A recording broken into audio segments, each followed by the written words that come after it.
नमस्कार, मी पंजाब डक. आज आहे 6 एप्रिल 2026 आणि काय झालं, शेतकऱ्याचे फोन येत आहेत. आम्ही कांदे काढायला सुरुवात करावत का, हळद काढत का? तर राज्यातल्या सर्व शेतकऱ्याला सांगू इच्छितो की आज आहे 6 एप्रिल 2026. आजपासून उन्हाचा पारा वाढत जाणार आहे. म्हणून तुम्ही हळद देखील काढू शकता, कांदा काढू शकता, ज्यांचा कोणाचा गहू असेल गहू काढू शकता, गहू वाळू घालू शकता.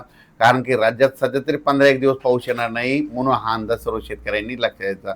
मग सांगायचं झालं तर राज्यात पूर्व विदर्भ, पश्चिम विदर्भ, दक्षिण महाराष्ट्र, उत्तर महाराष्ट्र, कोकणपट्टी, खानदेश, मराठवाडा सगळ्याच जिल्ह्यातल्या सर्व शेतकऱ्याला सांगू इच्छितो की आजपासून चांगलं सूर्यदर्शन होणार आहे, कडाक्याचा ऊन पडणार आहे, उन्हाचा पारा वाढत जाणार आहे.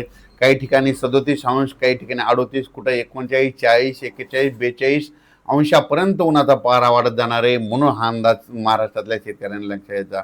नंदुरबार जिल्हा, धुळे जिल्हा, नाशिक जिल्हा, जळगाव जिल्हा, अहिल्यानगर त्या भागातल्या सर्व शेतकऱ्याला सांगितलं की तुमचा कांदा वगैरे काही असेल तर तुम्ही काढू शकता.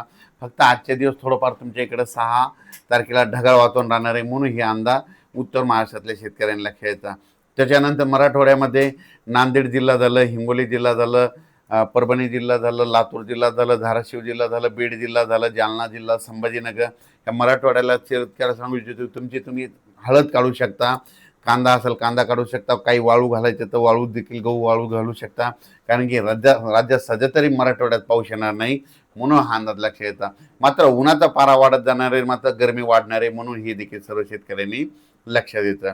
त्याच्यानंतर विदर्भाकडे वळूत आपण. विदर्भामध्ये वर्धा जिल्हा, नागपूर जिल्हा, भंडारा जिल्हा, गोंदिया जिल्हा, चंद्रपूर, यवतमाळ, वाशिम, अकोला, अमरावती, बुलढाणा,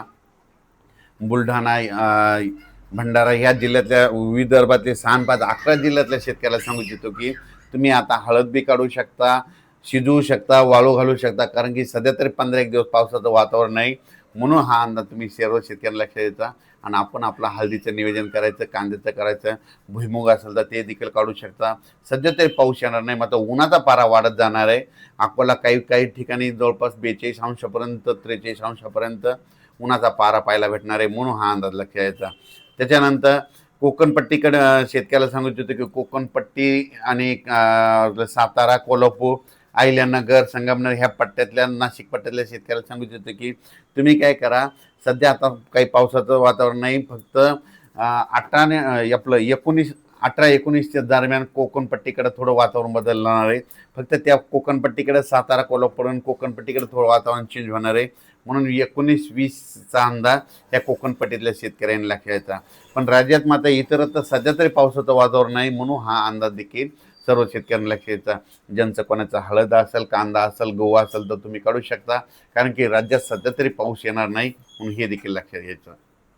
राज्यातल्या परत एकदा शेतकऱ्याला सांगू इच्छितो की आज 6 एप्रिलपासून चांगला उन्हाचा पारा वाढत जाणार आहे, म्हणून लातूर जिल्ह्यातल्या शेतकऱ्यांनी ज्यांचं हळद असेल ते काढू शकता. नांदेडकडे हळद आहे, त्या जिल्ह्यातील शेतकऱ्यांनी हळद काढू शकता. त्याच्यानंतर इकडे यवतमाळ जिल्हा, त्यांनी देखील तेलंगणातल्या, कर्नाटक त्या देखील शेतकऱ्यांनी तंबाखू हळद काढू शकता, झाकू शकता, म्हणून हे देखील लक्षात यायचं. मध्य प्रदेशकडे देखील वातावरण आता कोरडं होणार आहे, म्हणून हे देखील लक्षात यायचं. म्हणजे सांगायचं झालं तर राज्यात सगळीकडेच आता आजपासून थोडं वारं सुटल, म्हणून हे देखील लक्षात यायचं.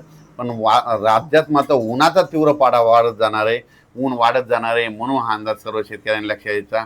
अचानक वातावरण बदल झालं तर परत एक मेसेज दिला जाईल. धन्यवाद.